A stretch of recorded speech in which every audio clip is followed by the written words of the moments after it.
네, 자영업자들이 벼랑 끝에 섰습니다. 정부는 이들의 재기를 돕기 위해 정책 자금을 지원했지만 빚 부담에 시달리는 자영업자만 더 늘어나는 악순환이 반복되고 있죠. 6.3 대선에 나선 후보들도 어김없이 자영업 지원 공약을 내놓았는데 실질적인 해법이 될지 토론해 보겠습니다. 윤동열 건국대 경영학과 교수, 이성원 한국중소상인 자영업자연합회 사무총장 나오셨습니다. 어서 오십시오. 네, 반갑습니다. 안녕하십니까. 이 자영업자 소상공인들 대략 한 550만 명 정도 되는데 이들이 참 어렵습니다. 그래서 대선 후보들이 다양한 공약을 발표했습니다. 그 공약 토론에 앞서 경제 상황이 좀 안 좋아지는데 자영업자들 얼마나 나빠지고 있는지 혹시 좀 개선 조짐은 있는지 자영업자들과 많이 지금 소통하고 그들의 이익을 좀 대변하고 있는 이성원 총장님, 좀 나아지는 김이 좀 안 보입니까? 아쉽게도 거의 그런 조짐은 보이지 않고 있습니다. 예. 그 코로나 때부터 이어지고 고물가, 고금리 그리고 예. 뭐 계엄까지. 예.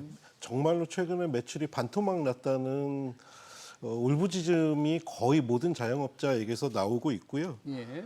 아무래도 가장 큰 문제는 소비자들의 지갑이 텅텅 비었기 때문에 소비 여력 자체가 없기 때문에 이것을 과연 어떻게 해결할 것인가, 해결 가능한가에 대한 의문도 많고 또 일부 조사에서는 소비액이나 특정 업종에서 소비가 좀 늘었다라고 말씀하시는 주장 내지나 조사도 있는데 이제 저희가 판단했을 때는 소비 자체가 살아났다기보다는 고물가로 인해 소비액이 그냥 늘어난 착시 현상이 아닌가 싶은 생각이 있고요. 그나마 소비는 사실 온라인과 해외 중심으로 쏠림 현상이 심각해서 현장, 특히 골목에 있는 자영업자들은 여전히 고통받고 있고 그러다 보니까 이번 대선을 임하는 태도도 기존과는 좀 다르게 정말로 어떤 정책을 후보들이 내세웠느냐 그리고 공약 또 단순히 말뿐이 아니라 그 후보가 그 정당이 기존에 어떤 철학과 정책을 가지고 정치를 해왔는지까지 면밀히 살펴보겠다고 다들 벼르고 계십니다. 아, 그래요? 네, 그 벼를 수 있도록 공약 자세히 설명을 좀 해드리겠습니다. 소비자들의 지갑을 열 여력이 없다. 과연 이 여력을 높여줄 수 있는 방법이 있을까? 이제 여러 가지 공약이 있는데 사실 정부가 소상공인들, 자영업자들을 그동안 윤석열 정부 그 앞에 문재인 정부 나름 지원을 해왔습니다. 지원이라는 게 보통 돈을 빌려주는 거잖아요. 그러다 보니까 이게 회생이라든지 재기하든지 소생보다는 빚만 늘어났다던데 혹시 소상공인들 지금 빚 부담, 자영업자들 어느 정도나 지금 상당히 안 좋은 거죠? 상당히 많이 늘었죠. 실제 지금 현재로 봤을 때 자영업자 대출 잔액 자체가 1,043조 원에 지금 육박하고 있습니다. 1,043조. 네. 예, 이는 뭐 2024년도에 이제 금융강동에서 발표한 내용인데요. 사상 최대치라고 볼 수가 있고요. 또 아시겠지만 변동금리로 보통 이제 이자를 갚게 돼 있는데 이 변동금리를 선택한 소상공인들이 78%에 달하기 때문에 금리가 상승하게 되면은 그만큼 갚아야 될 이자가 증가가 되는 것이죠. 그러다 보니까 실제 기존에 이제 우리가 대출 받았을 때 금리보다 1.5배에서 2배 이상으로 지금 이 대출에 대한 이자를 갚아야 되는 상황이니까 엎친 데 겹친 격이고 위기 이후에 더 큰 위기에 봉착했다는 소상공인들의 얘기들을 들을 수가 있었습니다. 네, 그러네요. 지금 빚 얘기를 해주는데 자영업자들의 빚이 1,043조, 1,000조를 훌쩍 넘었는데 이게 뭐 은행빚만 있으면 좋겠는데 보통의 경우에는 두세 군데 그런데다가 금리가 높은 이른바 이금융권 빚을 막 지고 있는 분들도 많잖아요. 빚도 굉장히 지금 뭐 늘어나는 추세죠. 굉장히 늘어나고 악성화되고 못 갚아서 폐업을 하고 그런 상황을 옆에서 많이 보시지 않습니까? 그 지금 자영업 부채의 가장 큰 문제는 그 양도 문제지만 질도 문제라고 생각을 하거든요. 말씀하신 대로 자영업 채무 중 상당수 거의 3분의 2 가깝게가 다중채무 그러니까 금융권 한 3군데 이상에서 빌린 빚이시고요. 그리고 그 제가 자료를 찾아보니까 그 비자영업자 소득 대비 부채 비율이 2.2배입니다. 아, 비자영업자가 아닌 사람은 소득보다 빚이 한 2배 정도 되는데 자영업자는 3.4배에 달합니다. 아, 3배를 훌쩍 넘는다. 소득보다. 그리고 현재 늘어나고 있는 부채 중에 또 가장 큰 문제가 저소득층 자영업자들의 부채가 많이 들고 있습니다. 자영업자 중에서도 저소득층, 어려운 사람들이 더 어렵다.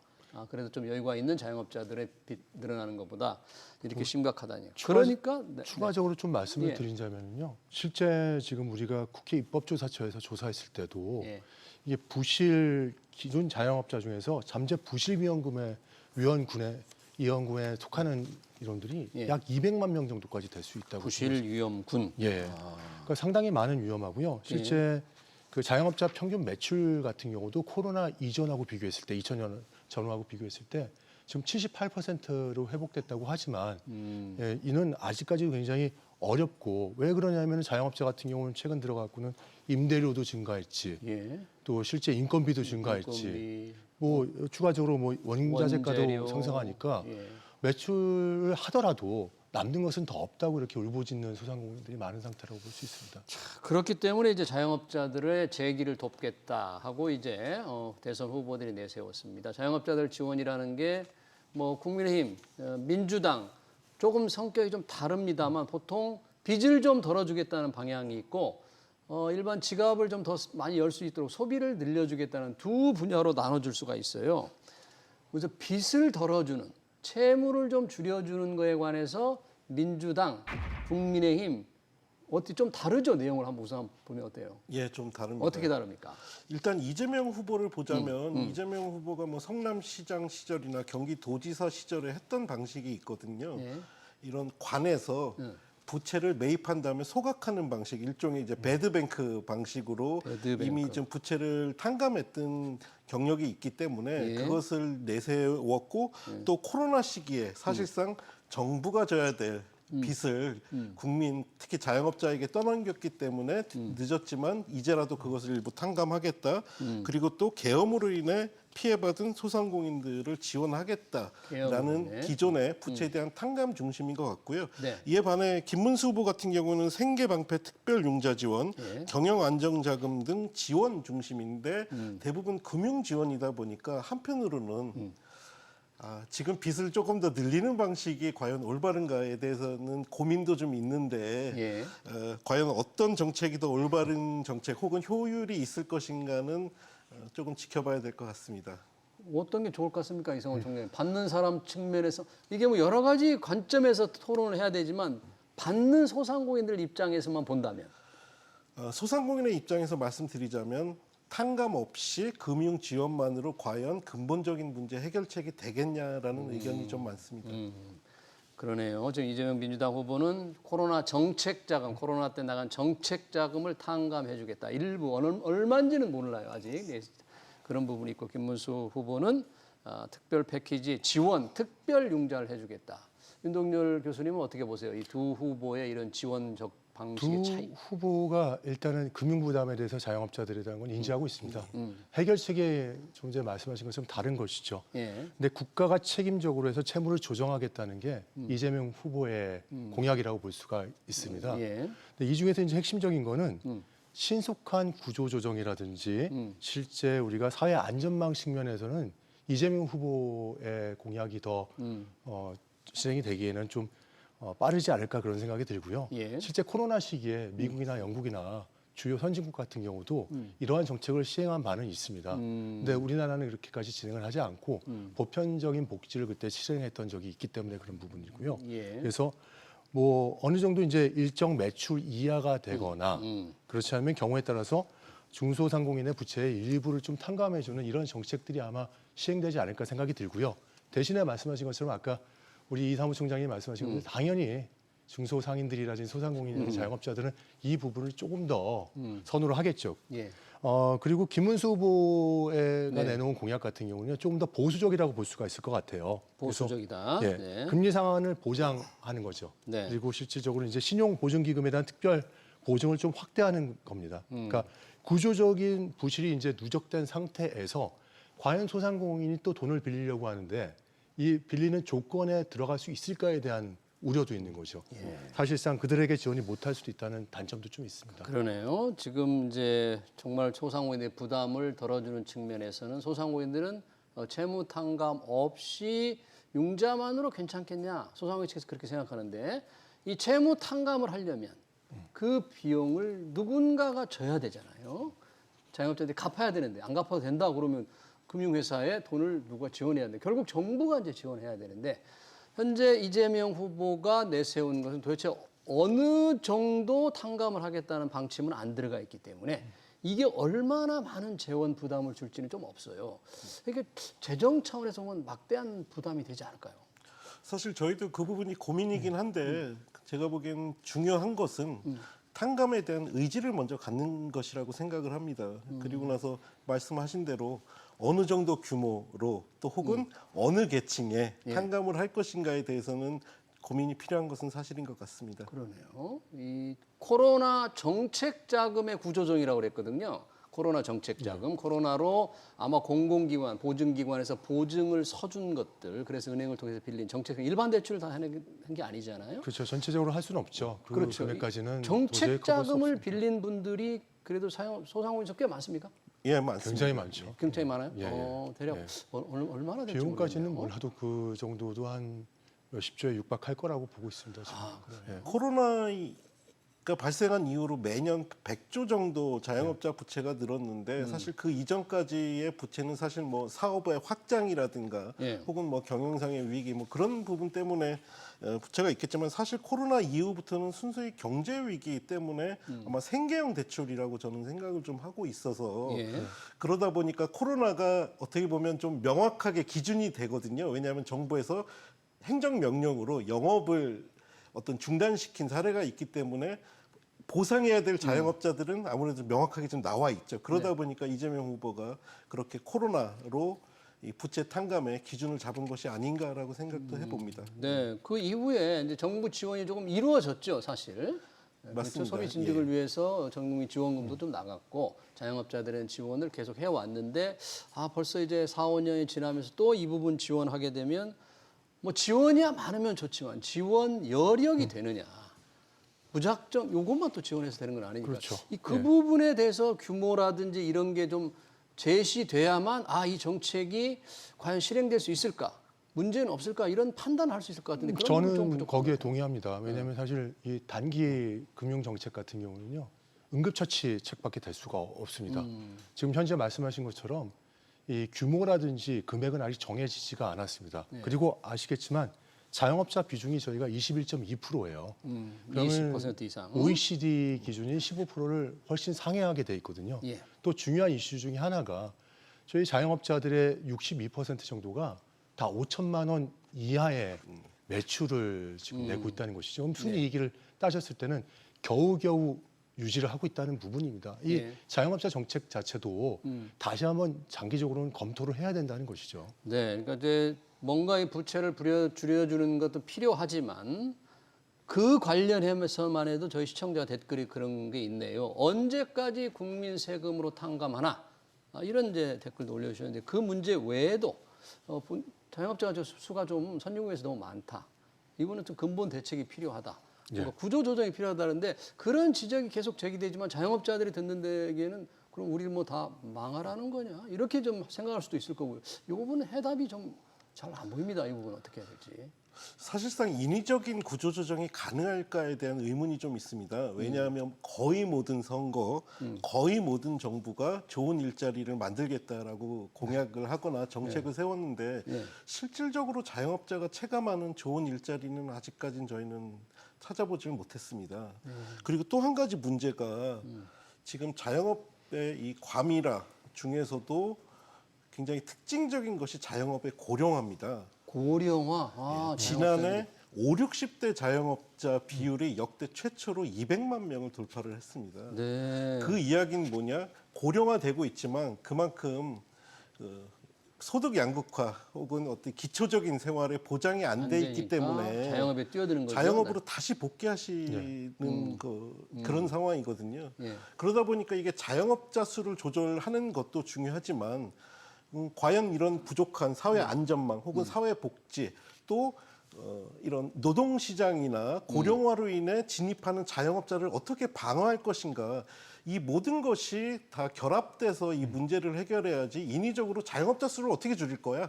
이런 식의 사실 해법은 제가 보기에는 아마 실현 불가능하지 않을까 싶은 생각도 듭니다. 근데 자영업자 수가 선진국에 너무 많아서 과밀, 경쟁이 너무 치열하다 보니까 경기 순환에 따라서 타격을 직접 받거든요. 그런데 그 상황을 인위적으로 줄일 수 없는데 굉장히 중요한 이슈를 하나 내셨네요. 자영업자들의 고령화, 나이 든 분들의 자영업자가 늘어난다. 그 이슈가 있죠. 저희가 지금 정년 연장을 논의하고 있는데 60세에서 65세인데 사실상 2023년 33년이 되면 국민연금률 65세에 저희가 시작이 됩니다. 네. 근데 문제는요. 실질적으로 가장 오랜 기간 근무했던 직장에서 퇴직하는 나이는 49.3세 정도가 돼요.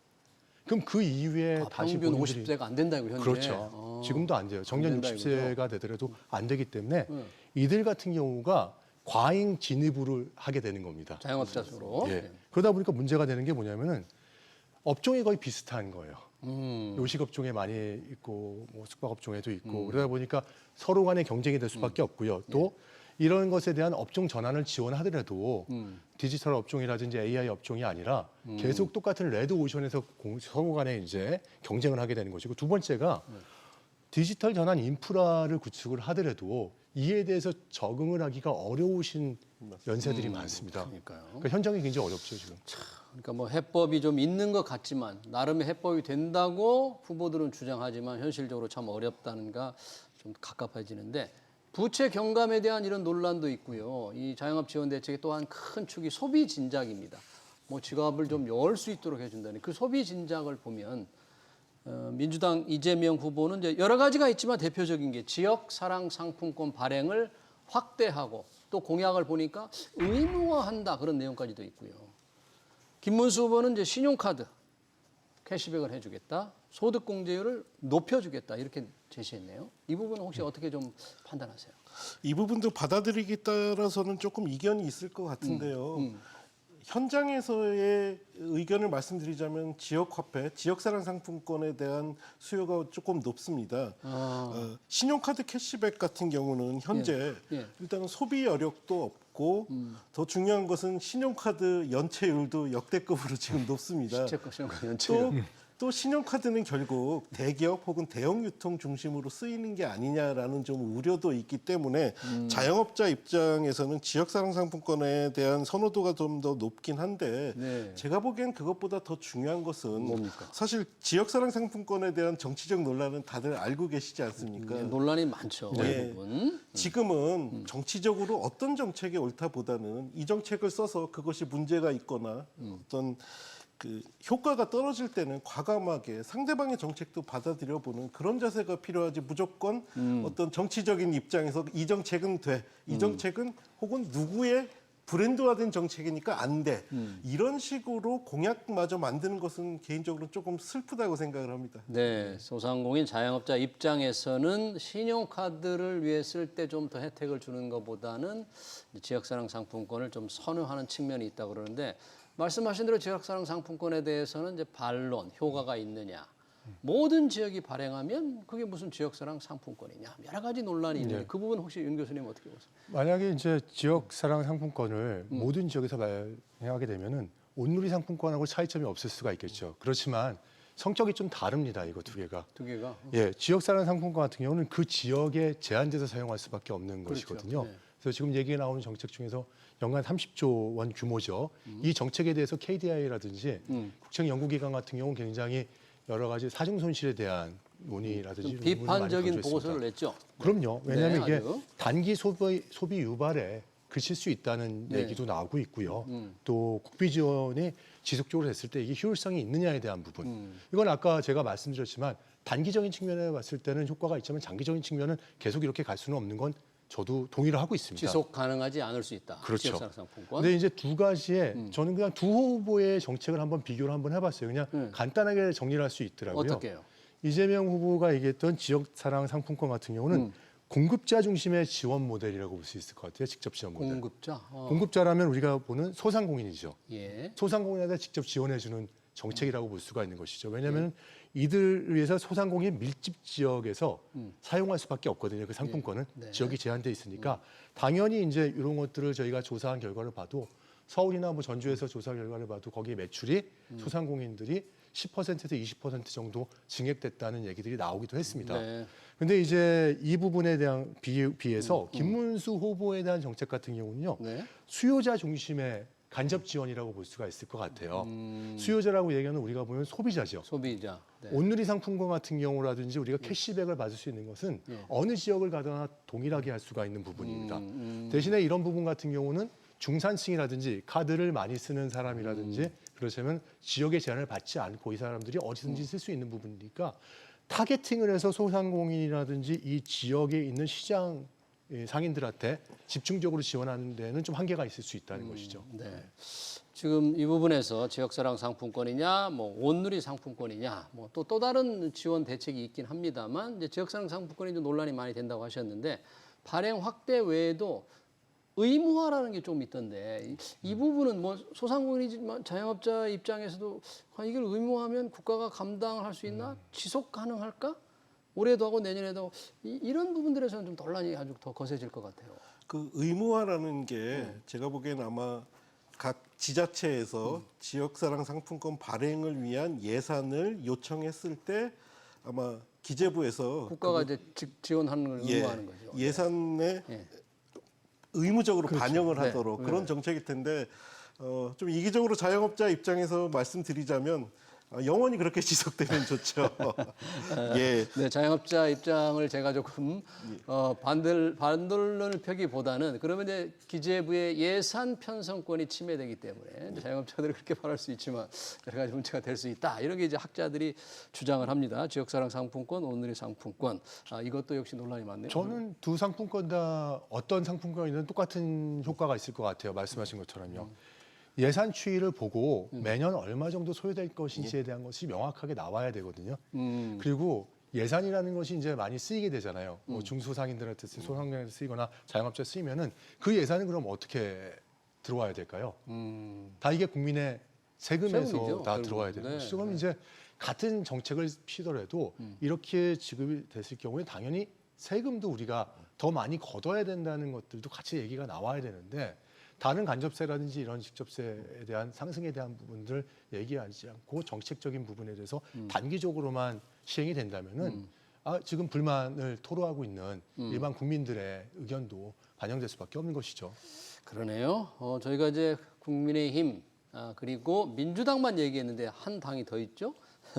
개혁신당 이준석 후보 자영업자 소상인 대책이 많지는 않더라고요. 많지는 않은데 아주 앞 두 당과 다른 의견을 냈어요. 최저임금 결정권에 대해서 지자체의 최종 권한을 위임하자. 위임하자는 건 지자체 상황에 따라서 최저임금을 좀 달리 정할 수 있게 하자는 의견을 냈던데 이 부분은 혹시 어떻게 보십니까? 최저임금 문제는 워낙 좀 민감한 정책이다 보니까 좀 이건 정말로 개인적인 입장에서 말씀드릴 수밖에 없을 것 같은데요. 사실 지난 정부들을 생각해 보면 소득주도 성장으로 급격하게 임금을 인상시켰던 문재인 정부 정책은 사실상 자영업자 입장에서는 굉장히 고통스러웠습니다. 네. 왜냐하면 소득이 늘어난 만큼 소비가 늘어나야 되는데 그 소비가 자영업자에게 돌아오지 않은 겁니다.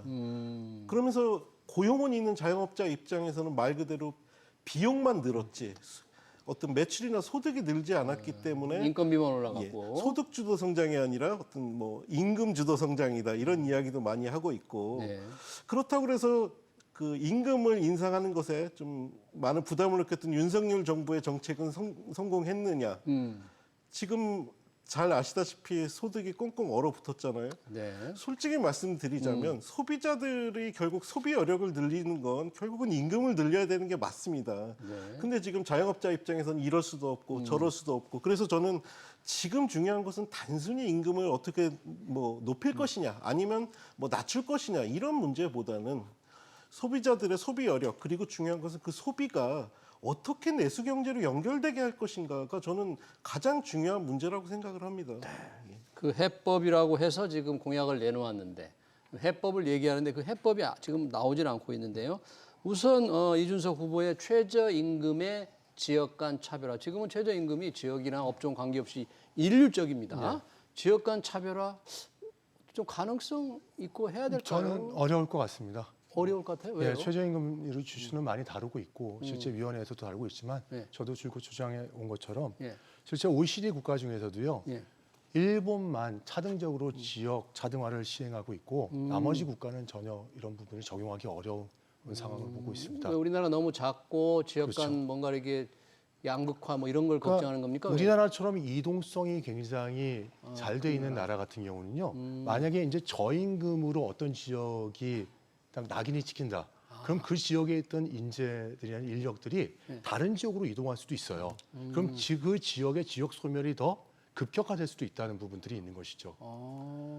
지금 정확히 교수님 지적을 해주셨는데요. 아이러니하게도 이제 자영업자들이 겪고 있는 두 가지 곤란 중에 하나가 임금에 대한 부담도 있지만 지금 인력 수급이 안 되는 것도 굉장히 큰 문제입니다. 임금도 높지만 사람도 못 구해요. 사람도 못 구한다는 겁니다.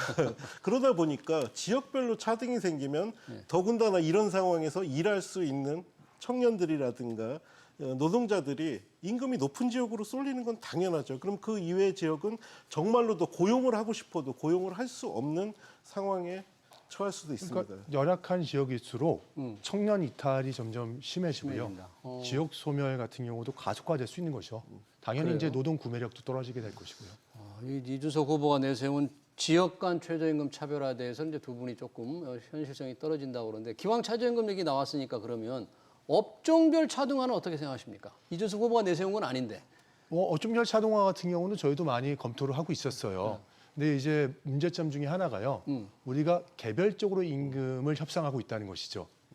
일본처럼 이제 일본 같은 경우는 일단은 최저임금을 국가에서 연방제처럼 이렇게 정하고 나서 각 지역에서 이제 얘기를 할 때 산별 노조가 산업별 노조가 임금을 관련돼서 논의를 하고 여기서 이제 임금 차등을 할 때 같이 개입을 해서 한꺼번에 논의를 하는 구조인데 우리는 기업의 규모라든지 이런 것에 따라서 임금이 차등화돼 있지 어떤 업종이라든지 어떤 직무를 수행하고 있다고 해서 동일한 임금을 받지 않고 있는 구조거든요. 법적으로는 업종별로 차등화할 수는 있죠. 그렇죠.